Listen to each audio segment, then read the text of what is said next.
características gerais dos animais.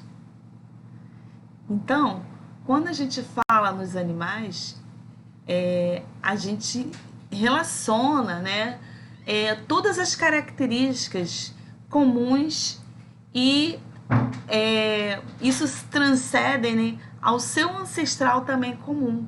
O reino animal, gente, ele é composto de um grande número, né, de seres vivos. E aí, o que acontece? Eles são muito diferentes entre si. Por exemplo, a água-viva, o grilo, a onça pintada. Apesar dessa grande diversidade, todos os animais são eucarióticos, provenientes de uma única célula, pluricelulares, originados de várias células, e heterotrófos, porque eles dependem de outros seres para servirem de alimentos para eles mesmos. Eles não fabricam o seu próprio alimento.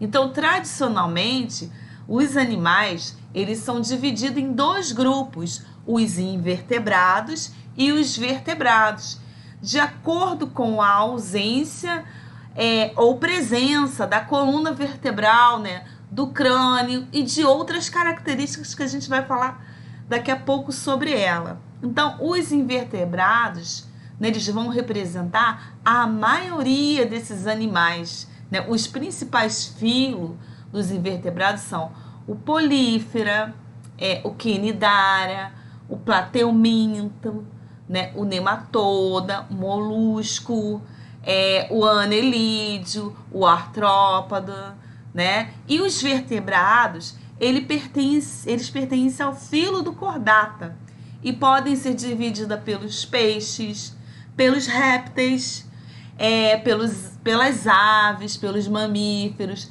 Eles apresentam um esqueleto interno. E esse esqueleto interno ele vai ser constituído por cartilagem ou ossos, né? Então, essas estruturas estão relacionadas à sustentação, à movimentação corpóreo e aos seus órgãos internos também. Já no estudo da simetria, essa classificação, quando a gente fala da simetria, está relacionada à característica, né, entre cada um deles, no caso.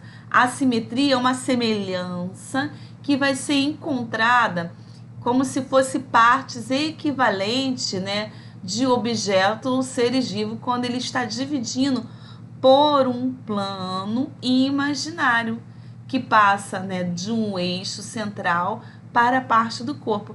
Já a simetria bilateral, apenas em um plano imaginário, dividido entre o corpo e duas metades equivalentes.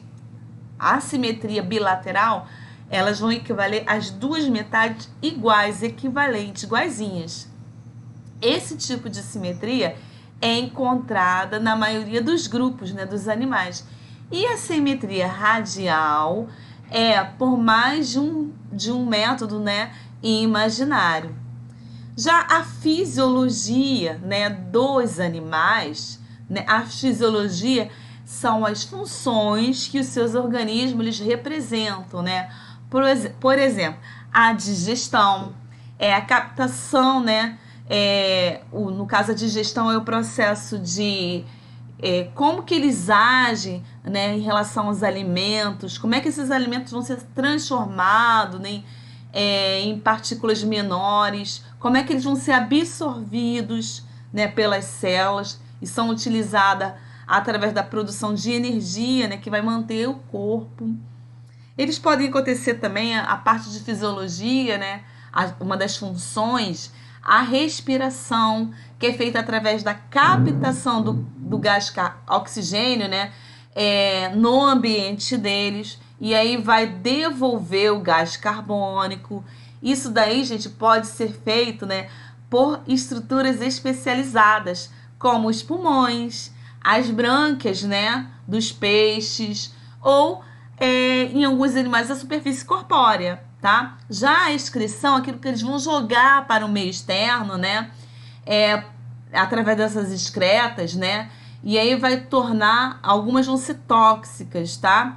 E vão ficar acumuladas no organismo. Então é um problema isso daí, né? Então as excretas elas podem ser eliminadas diretamente, tá? Na superfície do corpo ou por meio do sistema excretório de alguns animais, tá bom? A circulação, né, dos animais em alguns grupos podem ser produzida através transportado de células, né, para as células ou transportado pelo sistema circulatório de cada um desses animais.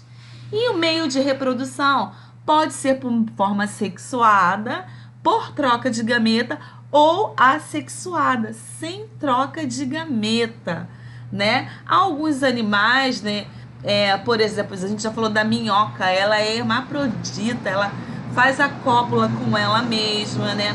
As células reprodutivas, né, as gametas, né, no caso de um indivíduo, né, vai se juntar, por exemplo, vamos dar um exemplo assim bem prático aqui, né, o homem e a mulher, eles vão ser forma de reprodução sexuada.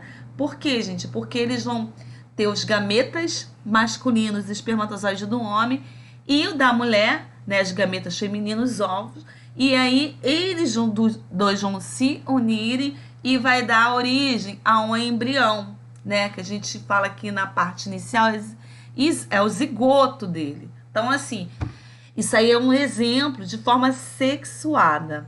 Tá legal, gente?